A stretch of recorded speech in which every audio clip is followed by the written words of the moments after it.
award-winning car talk. It's the In Wheel Time Car Show, your weekly go-to all things automotive place. Today, coming to you from the Tailpipes and Tacos Cruise In at the Lupi Tortilla Tex-Mex in Katy, Texas. Just ahead, we got this week's auto history.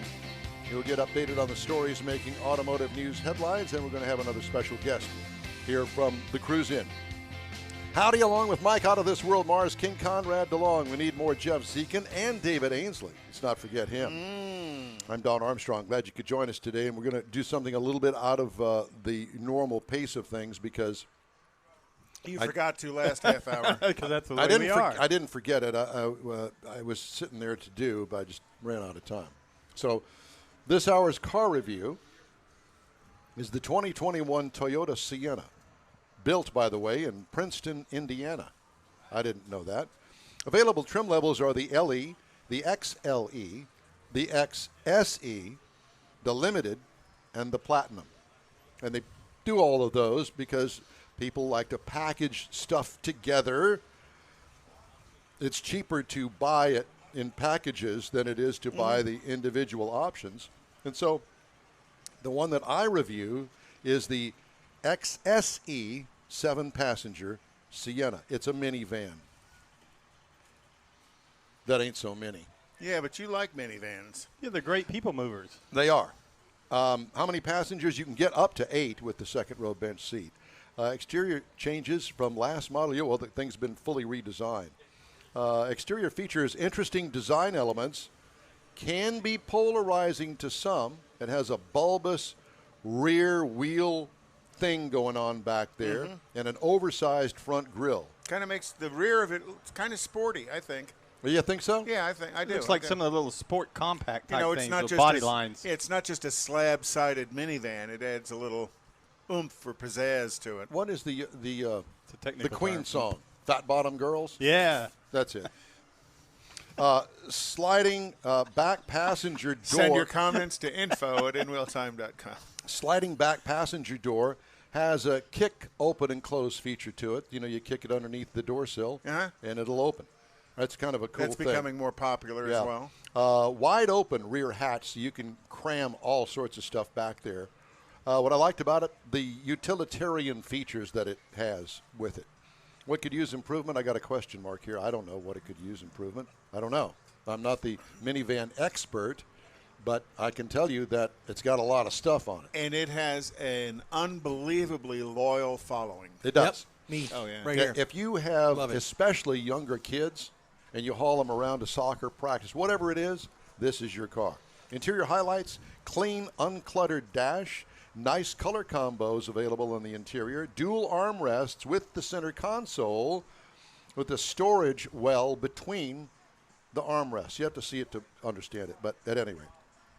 Folding middle jump seat on the second row with the captain's chairs. Cargo trunk room, big.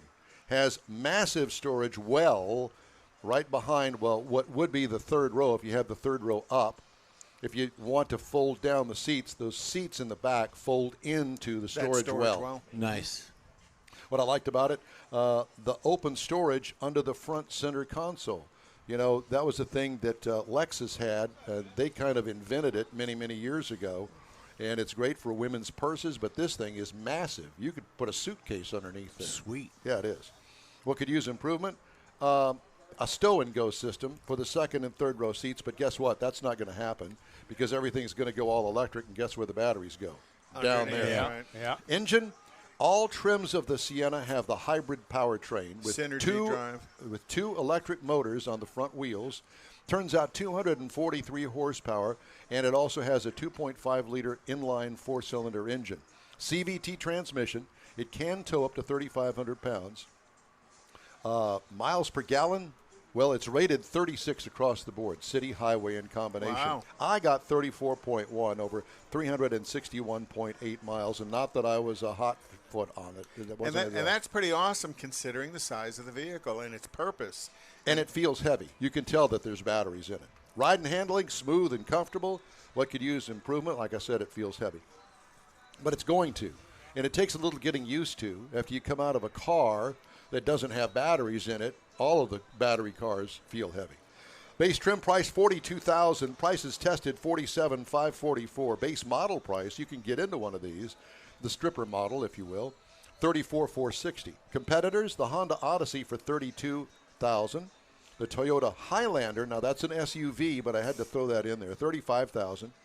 Or the Chrysler Pacifica, $35,820 with the stow and go seating. You know, you had me at minivan. I know you had one. Yeah. Yeah, for a lot of years, right? Yeah. With the kids. Well, no, not travel vacations. And we'll talk about that later during. We my had review. one, and we got it basically if the kids were grown. I mean, we rented one a couple of times on vacation. Yeah, that's what we did. But when we were doing the freelance work, it was great to have all the camera gear in the back. You could put plenty of room. You know, it was great. I just like them. For some reason, they work for me. They drive great. If you wanted to rent a car and go on a road trip, if you're one of those kind of people, instead of putting the miles on your own personal car, that would be the thing to have. And they are, and you can find those at rental agencies as well. Yes, you can. Well, today they're going to be about $200 a day because rental agencies are It so depends expensive. on where you rent it from. If That's you rent true. it at the airport, it's going to cost you more than it does on a satellite lot. You might as well buy one. Well, Not quite that bad, but yeah. I was surprised. Angie rented a car last week at the Phoenix airport, and she got a Dodge Journey, Nice. $33 a day, Wow. which blew me away because about 2 weeks before that, I paid $180 a day for a Kia Sedona, little Kia SUV. The Sorrento. A Sorrento, yeah, for $180 a day. I was like, "Hey," but that was Yikes. Oklahoma City. Yep. And they had Well, no there you cars, go. yeah. They saw you coming. But still, the Sienna's got just a rabidly loyal family of customers that just buy it over and over and over again. So When we get to mine, we'll talk about that. Mine's very cool. All right, Mr. Mars, your turn. You know, we watched that. They're very popular. We watched the C10 roll in earlier, and I think he's the only one here today. But so joining us now is Joh Bierman, and that is his 70 model. Oh, my God, no relationship to Craig Bierman. I didn't ask. hope. I was. He doesn't have a microphone. Oh, my. Try that again. Say that. Not that I know of. Okay. well, good for you. That's good. Yeah. That's a good thing. So you're not really weird. You just might be slightly weird. Well, you know, it took me a while to meet Craig. Okay. Do you know Craig? Yes. So you have met. Yeah, I have met him and his son Rob. Yep. And he's actually done a couple pieces on my truck. The And- best chrome in town. The best chrome in the country. I'm sorry, but Well, yeah, that's what they say. Yeah. You know, and but he did a great job, and actually, even though I'm not related, I got just a little break. So Did you? A name break. That's name right. break. Exactly. Just someplace back down the line, there's bound to be a tie. Somewhere. Family So what tie. year is that C10? Well, it's a 70. It's a 70 model C10. Yep. It's been in the family for 24 years. Oh, wow. It was my son's first vehicle. It was a bucket of rust and bolts when he drove it. Wow. We did not know what we were buying when we bought it, which is typical. You know, about a year and a half in, we realized that it had some major issues. So I told him I'd keep it running for him through high school. Now, were you a car guy before this? Yes. Actually, my brother's been a mechanic all his life, my older brother, and my first job was working at Hilo number 40 for Bruce Burroughs back in 1975. Where was What number was it? Yeah. 40? It was on 149, just north of Highway 1960. Okay. Yeah, the building's no longer there. It was taken over by the freeway. Right. So yeah, I've been around cars all my life, and you know, started out handing wrenches and stuff to my brother, but Sure. I love wrenching on it. So my son drove it for about 3.5 years, and then I traded him a vehicle for it, and I drove it sparingly for about a year, and then stuck it in the garage, and it sat in the garage for 11 years Without moving. without moving. Well, I'd pull it out and wash it and push it back in. Gotcha. Oh. But when Does it have the original motor in it? No, it was originally a straight 6, and the individual that we bought it from had put a 305 and a turbo 350 behind it. Oh, nice. Okay. But the 305 was just Anemic. worn out. Yeah. I mean, and it took about 3 months, and my son grenaded the transmission Oh, boy. as a 16-year-old would With do. a 305. Exactly. exactly. So That's hard to do. yeah. So I pulled the motor and the transmission out and told him he had to work all summer. He had to give me $350 for a rebuilt transmission. That was cheap. Yeah, back then. So Be glad he didn't blow up a 400. He'd had to give you $400. Exactly. So he did, but what I didn't tell him was when I got the rebuilt transmission, I ordered a brand new GM 350 crate motor, just a stock 258 horse. I didn't want him to have any horsepower. About $1,500. Back then, with shipping, it was about $1,400. Yeah. And put that in, and it had originally, drum brakes all the way around, 6-lug.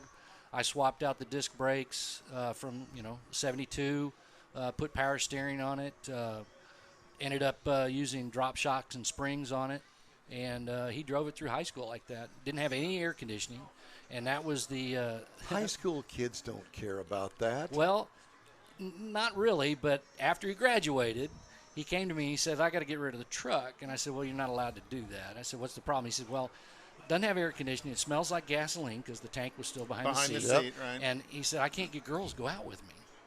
I said, okay, well, we got to fix for that. So the vehicle I traded him was an 88 BMW 325 two-door. Yeah, hello. Yeah, blah punk stereo, air conditioning. Quite an upgrade for him. Yeah, quite an upgrade. And that vehicle actually ended up saving his life. He was in a really bad accident about a year later, and he made it through, no problem. Because of the structure of the vehicle versus the truck, which would have been substantially catastrophic. Yeah. So anyway, I pulled it out in 14, threw a new intake and carb on it, replaced the fluids, put a new battery in it, and it cranked right up. When he was driving it, the speedometer wasn't operational, so I don't know exactly how many miles he put on the truck, but I figure he couldn't have put more than 6,000 or 7,000 miles on that motor when he had it, and it cranked right up and ran. And so in early 15, I started tearing it down and took it all the way down to the frame myself. I had all the metal work done and the customization done before I even went out to paint and body. That cab, though, is a 67 small window cab. It turned out our cab was just so totally rotted that it was not worth saving. Yeah, you couldn't bring it back. Right. And I was able to find this cab and cab pretty much bolt right on. Oh yeah. 67 to 72, they'll all bolt right on. So anyway, got all my metal work done. Guy is just fantastic, and I got to give him a shout out. Is Jose Martinez, Joe Knows Metalworks in Tomball, Texas. He is a metal master. He spent 28 years building these commercial signs. Okay. Commercial signage is incredible because there's no filler on those signs. Those welds and that metalwork is got to be perfect because it's got to sit up there for years, decades, 20, 30, 40 years. But that's all he does is metalwork. He doesn't do paint. He doesn't do body. So he does the metal and passes it on to somebody who does the paint Well, work. I found him, got him to do all my metal work, and then I searched out my paint and body. And well, the truck's gorgeous. Everybody, thank you. It turned everybody's head when you drove in. Well, it's got a lot of custom touches. I wanted something that looked classic but had a lot of pizzazz, different stuff on it. Mm-hmm. Of course, when I was trying to pick out a color, I wanted Chevy red. Like the 55 and the Camaro over there. Pull me over red. Right, exactly. And my wife said, no, you can't do that. Every Chevy truck's red. And so that color is actually Kindigit Cool Clay. Because it's a gray, but there's no metallic. That's correct. Or at least from where I was looking, it didn't look like there was any flake in it. There's no flake in it whatsoever. However, it doesn't blend. So when you have an issue, you got the whole panel. Oh my gosh! Yeah. Because I did have an issue during the build and had to have the whole left rear fender repainted. So did you buy it from Kindigit? I actually saw they did a 55 two-door post in these colors before the show went into production. And that first year they had one of the shows where they took a bunch of cars to an Autorama or something, and the fellow who had the 55 brought his car and set it up, and that's where I saw the color first. So I called the next day and talked to Bailey, his daughter, and asked about the car and the color. And I said, how do I get the formula? And she said, you got a credit card? You got to pay me for it. Right. You got a credit card and $20? I said, yes, ma'am. And they sent me the formula. The fellow who did the paint and body was a PPG. At the time, they were a PPG shop. They're now a Axel Nobel shop. But he was a PPG guy, so The he formulation worked. Yeah. He went and had it. Well, I love that. I love that non-metallic gray on cars. I think it's a very classy look. Yeah. Battleship gray. Yeah, but this isn't quite dark enough to be battleship gray. That color's actually, it's got to have some type of iridescence in it of some type because it's got a lot of flop. Oh, so there's a pearl of some kind. Something, in it. but it's so minute. In this sun, it looks almost perfectly gray. Fluorescent lights, it looks green, and in overcast, it looks dark gray. Oh wow, okay. Yeah, so it'll change. So there's got to be some kind of pearl in it. Something, and make it to where it won't blend. Well, yeah, pearl is those tri-coat paints, even from the factory, that diamond white and stuff, are just a nightmare to match. And so I did all the work on the truck except for the metal work, the body work, and the paint. I took it all the way down to the frame, brought it all the way back up. It's got a fully adjustable dual coil override suspension. Wow. Front and rear sway bars. Chevy truck differential. Yeah. A 308 rear end because I knew I was going to highwayable. Well, I knew I was going to be putting a 350 turbo back in it. When you start a build, you never know. You've got an idea of where you're going with the build and where you want it to go. I had fully expected to be building a driver, but once I got through the metal work and the body work and the paint and the cost involved with that, it spends more time in the garage. Yes, it does. The truck's name's Leroy, after my dad. Leroy. And it's never been driven on wet roads and it's never been driven in rain. Wow. I know it's crazy, but I actually this morning I came over here. I rinsed it off. I was up at. So it has gotten wet. No. Yes, it has gotten wet. The paint. It came out of paint in October of 16. Okay. So it's been out of paint for about about a little close to 5 years. But I actually I'm not embarrassed to say this. I actually wash it and rinse it with filtered water. I've got a water filter in my garage, and I bucket it up and I wash it down and rinse it with filtered water and microfiber and monster towels. If they had an insane asylum still in Houston, Texas, you might have just gotten out. Yeah. He'd be in the anal retentive ward. Yeah. Hey, look, it is what it is. But so hold on a minute. I need to know more about this. Is it filtered water from your house? Yes. Yeah, I mean, you order it in off the Ozarka truck or something? No, there's a whole story that goes along with that. When my dad retired, he wanted something to do, and he invested in this little company where for $10,000 you got these water filters that you could put into apartment complex laundry rooms. And it's just a piece of PVC with a filter system in it and a coin changer. And the person goes in there, puts a quarter in, and they get a gallon of filtered water to drink. Okay.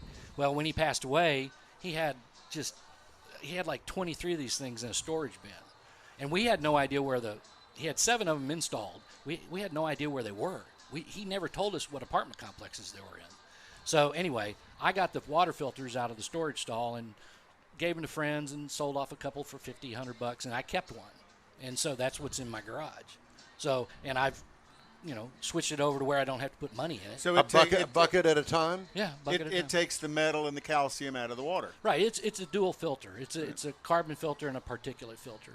Yeah. So when you wash your car, it doesn't leave I'm the white coming stains. to your house to wash my car. He's got a black car. He needs filtered water. Yeah. And I do a because Don has no filter. Yeah. And I do a panel at a time. I do the hood, I do the top, then I do the hood, then fenders, And Don will be over there and just let you wash his car for him. Absolutely. I'm not sure Don could afford me though. Well, there's that. Yeah. Yeah. But so when I did the build, I wanted something different. It's got one-piece side windows, no vent windows on the side. They're out of one-piece products out of California. The rear flush fit glass is from one-piece products as well. It's got, there are no side mirrors. It's got the small window, and I can tell you backing the thing up is horrible. Have you and thought nerve-wracking. about throwing some cameras on it? No. 'Cause they make some pretty hideaway camera systems now that actually just reflect in the rearview mirror. And you can kind of put them in like the tail light area, and nobody really notices them. No, the only problem I have really is backing it in the garage because I've got single doors. Oh yeah. But I've learned how to do that. You have mirror scrapers. Well, I don't have mirrors. So, but the tailgate's all been smooth. There's no chains back there, hidden latches. The fuel tank's been moved from the cab to the back. The fuel filler is in the left rear side marker. It's got a hinge. You swing it out. Did you do all that work yourself? Well, the fuel filler, a fella actually in Cyprus came up with that on the 67-72 Chevy truck form about 13 years ago. Oh, what a great idea that is, because it takes that door exactly or fill cap off the fender and gets the gas out of the cab. But I just had to have my guy, had to have the little tabs welded on the inside, and so I mean it wasn't, everything on that truck is custom to a point, but I never seem to do things the way the instructions tell me to. I mean. But that's the fun of it. Yeah, that's what makes the car unique. Right. Yeah. Right. It's got vintage air, and it's also got Trick Manufacturing Altman door latches. The door latches you've seen on hot rods for years. Yeah. The thing about those types of trucks is if you see one, try to close the door. I mean, you've got to slam it. Yeah. But with those Trick Altman latches, you just and click and it closes. Nice. Because it was a truck. It wasn't supposed to be some exactly fancy show car. Yeah. If you were to sell that truck today, what would you ask for it? You ever thought about that? No. Do you have it insured? Yes. Yeah. Haggerty? No, actually Grundy. Grundy? Yeah. And so you have a declared value of the car? Yeah. And now that was done in the spring of 17. I need to have it. I need to have it reappraised. Right. Yeah. But have you ever brought it out to Lone Star Throwdown up in Conroe? Actually, in 2020, Leroy took top 50 at Lone Star Throwdown. Looking at the truck and hearing all the upgrades you've done to it, that's definitely a worthy top 50 truck at Lone Star Throwdown. I went. There's a C10 show up in Waxahachie every year called C10s in the Park. Big show. I actually, excuse me, back up. I took top 100 at Lone Star Throwdown. I took top 50 at C10s in the Park. Moving up, huh? Well, you'd think so, but it's all subjective. I was at C10 Nationals at the Texas Motor Speedway in May, and lots of trucks, and the judges were very, very, very, very tough. And much more so than I expected. But they came by Friday and judged Friday morning, came back Friday afternoon and judged again, and then came back Saturday morning. And one of the judges was very, very nice, and he actually pulled me aside after they were done and said, "Look, you got a very nice truck.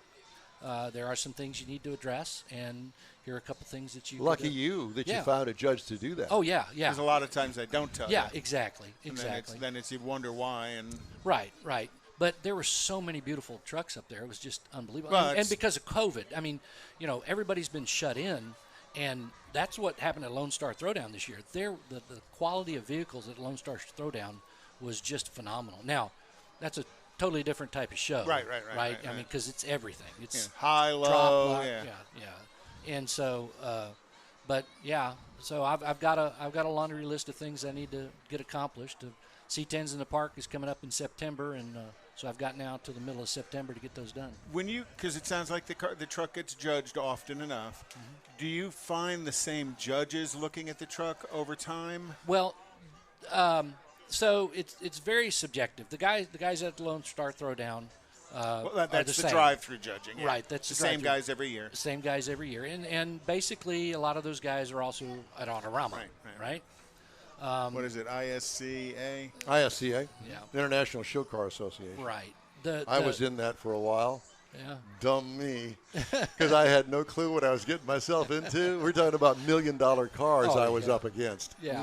No, not me. No. Yeah. Sticker but looked good, though, on the car. At C10s in the park, it's the vendors.